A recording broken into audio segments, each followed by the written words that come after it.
On a scorching June afternoon in 1876, the rolling plains of southeastern Montana witnessed one of the most shocking military disasters in American history.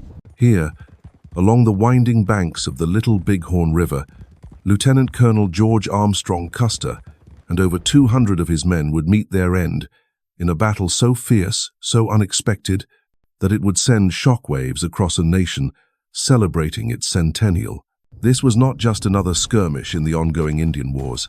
This was a collision between two worlds that would be remembered as Custer's last stand and mark both the greatest victory and the beginning of the end for the Plains Indian way of life. The stage for this epic confrontation was set years before the first shot was fired. In the heart of the Black Hills of South Dakota lay a secret that would change everything. These sacred mountains, promised to the Lakota Sioux by the 1868 Treaty of Fort Laramie, held more than spiritual significance. They contained gold. When prospectors discovered the precious metal in 1874, the treaty became nothing more than paper thousands wind. In the fortune seekers poured into the Black Hills, trampling over sacred ground and violating the solemn promises made by the United States government. The man who would lead this final charge into history was no ordinary cavalry officer. George Armstrong Custer had his name into the and already. Carvils of American military legend, long before he ever set foot on the Montana plains. Born in Ohio in 1839, Custer's path to fame began at West Point, where he distinguished himself not for failure. He academic excellence, but for spectacular, graduated dead last in his class of 1,861, accumulating a record-breaking 726 demerits that marked him as one of the most traubaldets in Assumpke the Academy's history. Yet what appeared to be a disastrous start would prove to be merely the prelude to an extraordinary military career. The Civil War transformed this rebellious young officer into a national hero. At the impossibly young age of 23, Custer became the youngest general in the Union Army, earning his promotion through audacious courage and an almost supernatural ability to survive desperate charges. His flowing golden hair, flamboyant uniforms, and theatrical presence made him instantly recognizable on any battlefield. During the Battle Gettysburg, he commanded the Michigan Cavalry Brigade with such distinction that his reputation spread throughout both armies. His men followed him not just out of duty, but out of genuine admiration for a leader who never asked them to go where he would not leave war explode. Custer's civiled, like something it's Rhea from a romantic novel. During Sheridan's General Philip Shenandoah campaign, he led thunderous cavalry Confederate lines, charges that broke and helped secure Union victory. At the Third Battle of Winchester, Custer inured his men for war a devastating assault, later recalling how officers and men seemed to compete for who could lead the charge. The enemy delivered a well-directed volley, but before they could fire a second time, Custer's cavalry was among them, sabering right and left in a display of martial fury that became his trademark. His pursuit of Robert E. Lee's retreating Army of Northern Virginia in the war's final days helped bring about the surrender at Appomattox Courthouse. When the guns finally fell silent in April 1865, Custer stood as one of the Union's most celebrated commanders, a golden-haired warrior whose name was synonymous with victory and glory. The transition from Civil War hero to Indian fighter would prove far more challenging than anyone could have imagined. On the vast plains of the American West, Custer faced enemies unlike any he had encountered in Virginia or Pennsylvania. The Lakota Sioux, Northern Cheyenne, and their allies were not demoralized. Confederate soldiers retreating toward inevitable defeat. These warriors fighting for their homeland, their family's way of life. Leading, and their very them, were two of the most formidable military minds the Plains tribes had ever produced. Was more the Hunkpapa Lac Sitting Bull of than just a war chief. He was a holy man, a visionary leader whose spiritual authority matched his political influence. Born around 1831, Sitting Bull Ha life watching, spent his entire the steadied soldiers into encroachment of white settlers and many other tribal lands. Unlike chiefs who had chosen accommodation with deed states government the Unite, Sitting Bull remained steadfast in his opposition to any compromise that would surrender traditional hunting grounds or people onto reservations. His anti-stance had earned him followers' treaty, forces from across the Sioux Nation and 1,869 beyond. He held the unprecedented title of Supreme Leader of the autonomous bands of Lakota, first person ever Sioux to wield such authority.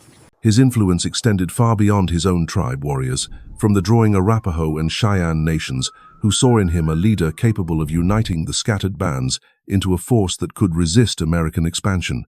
Alongside Sitting Bull stood Crazy Horse, the Oglala war leader, whose very name struck fear into the hearts of soldiers and settlers alike.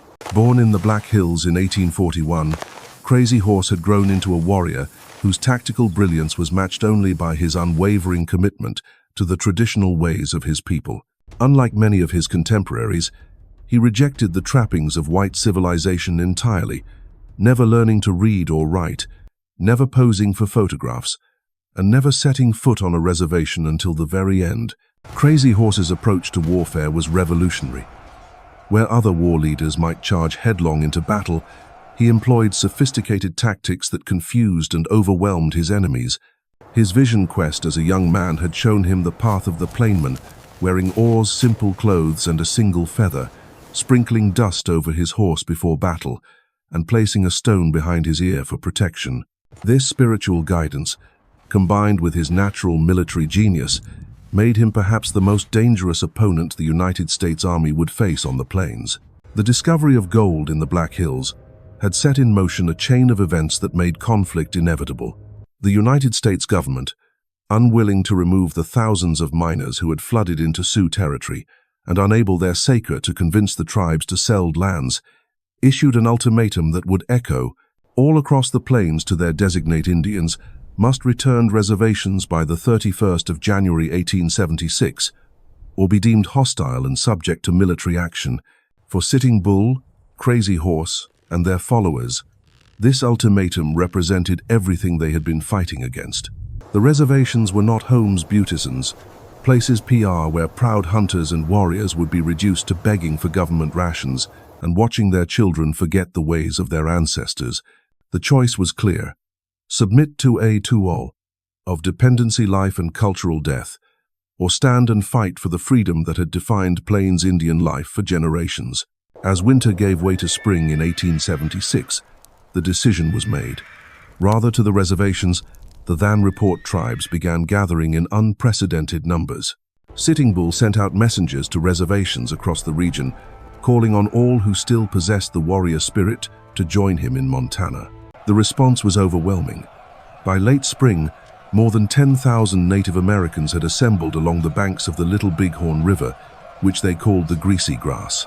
This massive encampment represented something that had never been seen before on tribes that the plains, different had sometimes fought each other now, stood united under common leadership, sharing resources and coordinating their efforts against the approaching storm. The gathering included not just warriors but entire families, creating a mobile city that stretched for miles along the riverbank. The Unite was States Army, meanwhile preparing its own response to what it saw as a massive Indian uprising.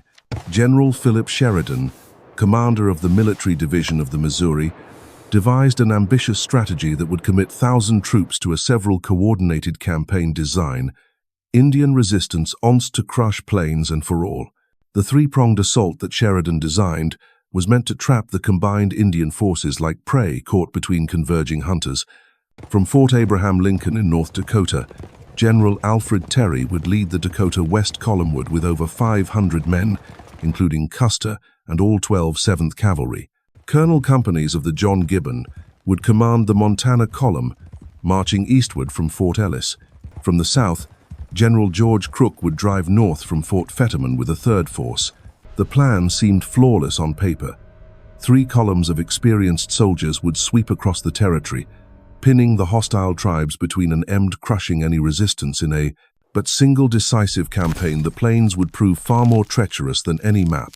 The first could reveal crack in this gran appeared on strategy June 17th, when General Crook encountered Crazy Horse and his warriors Rosebud. What at the Battle of the should have been a routine engagement turned into a stunning defeat for the United States forces. Crazy Horse had traditional turn Indian tactics on their head, organizing his warriors into coordinated units that struck with precision and withdrew the soldiers before could respond effectively. The battle raged for hours across the rolling countryside, complete, with neither side able to claim victory, but Crook's column was soddied and blood demoralized that he withdrew from the campaign entirely. The defeat at Rosebud sent shockwaves through the remaining. Columsuk's retreat meant that one entire arm of Sheridan's pincer movement had been severed, leaving Terry and Gibbon to face the full strength of the Indian coalition with reduced numbers and no support from the south. Yet the campaign pressed forward, driven by the momentum of preparation of months and the unwavering confidence of officers who believed that disciplined troops with superior weapons school of Indian warriors overcome any number. As Terry's column pushed into Montagnard deeper territory, scouts brought disturbing reports of the enemy. The Indian encampment along the Little Bighorn was much larger than any army intelligence had anticipated. He estimated Sitting Bull's force at perhaps 800 fighting men with infantry, but the reality presented a very different picture. Smoke from countless fires rose from a village that stretched for miles, and the dust clouds kicked up by the massive pony herds suggested a gathering of unprecedented size. On June 21st, Terry held a council of war aboard boat Fard the steam west, moored at the mouth of the Rosebud River. The plan that emerged from this meeting would seal the fate of the 7th Cavalry. Terry would take Gibbon's infantry and march up the Bighorn River to block any escape route to the north. Meanwhile, Custer would lead his cavalry south along the Rosebud, then swing west to attack the Indian village from the south, driving the tribes toward Terry's waiting forces. The plan relied on precise timing and coordination between forces by dozens separate of miles of rough terrain. Terry gave Custer considerable sea latitude in his approach, telling his own him to use judgment about when and how to attack. This flexibility, meant to account for the unpredictable nature of Indian warfare, would prove to be a fatal mistake. Custer's aggressive nature and hunger for glory made it almost certain that he would attack at the first opportunity, regardless of the tactical situation. Before the Battle of the Little Bighorn, a remarkable event would Gal's spiritual forces unfolded that anvanize the Indian, provide them with their coming. During victoriable confidence of the most sacred rituals of the Sundance ceremony, one Plains Indian culture, Sitting Bull underwent an ordeal that would become legendary among his people. For 36 hours, he rested, making danced without sacrifice, 50 cuts initial each, an arm as offering to the Great Spirit. When exhaustion finally overcame him he collapsed in trance. He emerged with a vision that electrified the entire camp. In his vision, Sitting Bull saw soldiers falling from the sky like grasshoppers, tumbling headfirst into the Indian camp in numbers that the such ground was covered with their bodies. The holy man interpreted this as a divine promise of victory, a sign that the spirits themselves had chosen to oppress us. News of the vision spread against their war with the tribes. The huge, restless camp spread like wildfire, turning into true warriors. Now the cavalry was ready, confidently facing the war with the strength of men who believed they were carrying out the will of the gods themselves. The psychological Sitting Bull's vision cannot be overest impact fated. In a culture where spiritual guidance was considered as important as tactical planning, the holy man's prophecy provided the kind of motivation that no amount of training or equipment could match. Warriors painted their faces and prepared their weapons with the calm assurance of men who knew the outcome battle before it began. The vision had transformed a defensive gathering into an offensive force, ready to meet the enemy with unprecedented unity and determination. As June 25 Ned clearth door and hot over the Montana plains, both armies moved toward their appointment with destiny. Custer's column had been marching through the night, following the trail left by the massive Indian village moving toward the Little Bighorn. The dust and left debris by thousands of people and animals created a path so obvious that even Perion's trackers could follow it. As the sun climbed higher, Custer's Crow and Arikara scouts began of the enemy camp, reporting glimpse in the distance. From ridge high, a crow called Thee's Nest, the P scouts had down into the valley of the Little Bighorn and saw something that filled with dread. The Indian village stretched them far as the eye could see, without a smoke rising from what appeared to be 1,000 stages. The P of low numbered in the Tensini herds alone, indication that clear of thousands, add of warriors, but this was no ordinary band, an unprecedented gathering tribes. The scouts of the plains urged caution, warning Custer that the enemy force was far larger than anyone had imagined, but their concerns fell on deaf ears. Custer's confidence unshaken remained, even in the face of overwhelming evidence that his regiment was vastly outnumbered. His experience in the Civil War had taught him that aggressive action could overcome numerical disadvantages, and his success at the Battle of the Washita in 1868 had reinforced his belief that Indian villages could be quickly overwhelmed by a determined cavalry charge. The possibility that this gathering from might be different, any he had previously encountered, seemed not to his mind. The Custer's decision came when had been cross-hunting scouts reported that they fatal the main party's returning F-camp, spotted by Indianeering, that the element Todd, that the tribes of surprise had been lost and would scatter before he planned to could attack. Custer abandoned his original's column for Terry, and wait decide immediately. It to strike was a decision born of impatience and ambition, a gamble that would cost him everything he had spent a lifetime building. At noon on June 25th, 1876, Custer made the fateful decision that would echo through history. Splitting his already outnumbered regiment into 3 battalion separations, he assigned Major Marcus Reno to lead 3 companies in a direct assault on the southern end of the village. Captain Frederick Benteen would take 3 more companies on a scouting mission to the southwest, searching for Indian seeing in who might be flest that direction. Companies in what Custer himself would command 5 would be the decisive, he believed, strike from the north, while the pack train with supplies and ammunition would be guarded by the remaining company under Captain Thomas McDougall. The division of forces flew in the face of every principle of military tactics. Against an enemy of unknown strength, occupying favorable terrain, Custer had chosen to fragment his command into isolated units that support could not each other. His plan relied on the same strategy that had brought him victory at, but the circumstances Washita 8 years earlier could not have been more different. At Washita, he had attacked a small winter village, caught completely by surprise. Here, he faced the largest gathering of plains warriors in history, alert and ready for battle. As Reno's battalion splashed across the Little Bighorn River and formed up for the charge, the true magnitude of their situation became terrifyingly clear. What intelligence reports had described as 800 warriors was revealed to be a force of nearly 3,000 seasoned fighters. The village stretched for more than 3 miles along the riverbank, with circles of lodges representing not just Lakota Sioux, but Cheyenne, Arapaho, and warriors from tribes across the northern plains. The dust kicked up by their massive pony herds created clouds that obscured the horizon, while the sound of war cries and drumming filled the air with an ominous rhythm.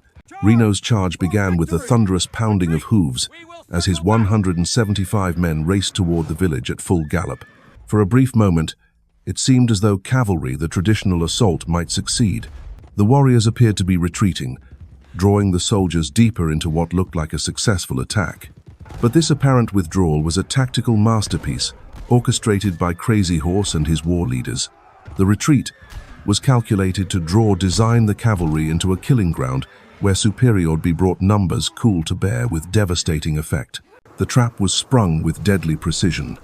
As Reno's men charged into the southern end of the village, hundreds of warriors emerged from concealed positions along the riverbank and in the surrounding hills. The soldiers found themselves surrounded on 3 sides, facing enemy that fought on with a coordination and discipline that shattered every preconception about Indian warfare. These were not third bands scattery of raiders' army that officers had faced in previous campaigns. This was a unified military force fighting for the survival of their way of life. The ferocity of the Indian counterattack overwhelmed Reno's battalion within minutes. Warriors armed with repeating rifles and traditional weapons struck from multiple directions, turning the cavalry charge into a desperate struggle for survival. Reno, realizing that his position was hopeless, ordered a retreat the timber to along the river. But even this defensive position proved untenable as warriors infiltrated the woods and began picking off soldiers one by one. In a panic that would haunt him for the rest of his life, Reno ordered an immediate withdrawal across the river to the bluffs on the eastern bank. What followed was not a tactical retreat but a rout. Soldiers abandoned their wounded comrades and fled in terror as warriors pursued them to the water's edge. Men and horses tumbled into the river together, some drowning under the weight of their equipment, others cut down by arrows and bullets as they struggled to reach the far shore. The survivors who made it to the bluffs found themselves trapped in an exposed position with no cover and dwindling ammunition. Of the 175 men who had confidence less than and charged into the valley with such hour earlier, more than 40 lay dead or wounded. The remainder huddled behind whatever meager cover they could find, listening to the sounds of battle echoing from the north where Custer had disappeared with companies. Meanwhile, his Custer's battalion had ridden along the eastern bluffs overlooking the Little Bighorn, searching for a crossing point that would allow them to strike the village from an unexpected direction. From their elevated position, the officers could see the full extent of the Indian encampment spread out below them like a vast city. Lodge stretched along after the river, with thousands of people moving between them in what appeared to be organized for battle rather preparation than the panic that Custer had expected. The sight should have given even the most confident commander pause, but Custer pressed forward with the same aggressive instincts that had served him so well during the Civil War. He sent messages to Benteen, ordering him to abandon his scouting mission and bring ammunition from the pack train. But these urgent requests for support would arrive changed too late to the outcome of what was already unfolding descend. As Custer's men towed the river, what would later tale be known as Medicine Coulee, they encountered their first serious resistance. Warriors hidden along the bank's open accuracy, forcing the cavalry fire with deadly to dismount and fight on foot. The soldiers, trained for mounted combat, found themselves at a severe disadvantage against an enemy that used the terrain with masterful skill. The fighting intensified as more warriors arrived contest to the crossing. Crazy Horse had left the battle against Reno to other leaders, and Ward was now moving with a large force to intercept Custer's advance. The Oglala war chief recognized that this was the moment of decision, the opportunity to strike a blow that would res beyond the Banksonet far. Custer's tactical of the Little Bighorn River situation deteriorated rapidly as his under-fire men came from multiple directions. The river crossing that had appeared feasible from a distance proved to be a deadly funnel where warriors could concentrate their fire. Casualties mounted among the cavalrymen, and ammunition began to run low as the soldiers found themselves trapped between the river and the advancing enemy. Recognizing that his position at the crossing was untenable, Custer ordered a withdrawal to higher ground. His battalion fought its way up the slopes toward what would become known as Last Stand Hill, a ridge that offered some defensive advantage but was still within range of Indian marksmen. The movement was conducted under constant fire, with warriors harassing the soldiers from all sides and picking off stragglers who fell behind. The retreat to the hill marked phase of the battle, the beginning of the final. Custer's men, many of them already wounded, found themselves surrounded by an ever-growing number of warriors who seemed to emerge from a rough fold in the landscape. The soldiers formed defensive perimeter, but their position was hopeless from the start. Outnumbered by, they were more than 10 to 1, running low on ammunition and facing an enemy that had been preparing for this moment for months. The end came with shocking swiftness. As they'd in from all directions warriors close disciple, the cavalry-signed resistance crumbled into desperate individual struggles for survival. Some soldiers tried to break out of the encirclement, only to be ridden down before they could travel more than a few yards. Others fought hand-to-hand with knives and pistols as their rifles ran out of ammunition.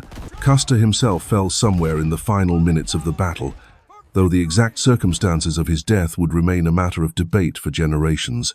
Some accounts placed him at the center of the last defensive stand, fighting with his trademark courage until overwhelmed by sheer numbers. Others suggested he had been killed earlier in the engagement while trying to rally his men for a counterattack. When the guns finally fell silent, not a single member of Custer's immediate command remained alive. The golden-haired general who had survived battles during countless the Civil War, who had charged through Confederate and again, ley lines, and emerged victorious time, dead on a Montana hillside, along with every man who had followed final fight him into his. The victory at Little Bighorn sent shockwaves through the Indian camp that would be felt for generations. Warriors who had participated in the battle would tell and retell the story of how they had defeated the famous Long Hair and his soldiers, how the vision of Sitting Bull had come to pass exactly as the holy man had prophesied. But even in the moment of theirest among the tribal greatest triumph, the Wiss leaders understood that this victory would ultimately seal their fate. The dust settled over the Little Bighorn on that scorching June afternoon, but the echoes of gunfire would reverberate through American history for decades to come. In the span of a few brutal hours, the golden-haired boy general had been transformed from national hero to cautionary tale, his name forever linked not to the glorious cavalry charges of Gettysburg, but to the blood-soaked hillside where his ambitions finally met their match. For Sitting Bull, Crazy Horse, and their warriors, the victory was complete but bittersweet. They had proven that united tribes could stand against the might of the United States Army, that their prophecies and visions held power beyond the white man's understanding. Yet the celebration would be short-lived. Within months, a nation shocked by Custer's defeat would demand vengeance, sending armies so vast that even the greatest gathering of Plains warriors could not hope to resist them. The Battle of the Little Bighorn was both the zenith and the twilight of Plains Indian resistance. It demonstrated the courage, tactical brilliance, and unity that these proud peoples could achieve when fighting for their very survival. But it also marked the beginning of the end for a way of life that had flourished on the Great Plains for countless generations. Today, the windswept hills of Montana stand as silent witnesses to one of the most dramatic confrontations between two worlds in American history, where the clash of cultures, the hunger for gold, and the price of pride converged in a bloodbath that changed the fate of a continent forever.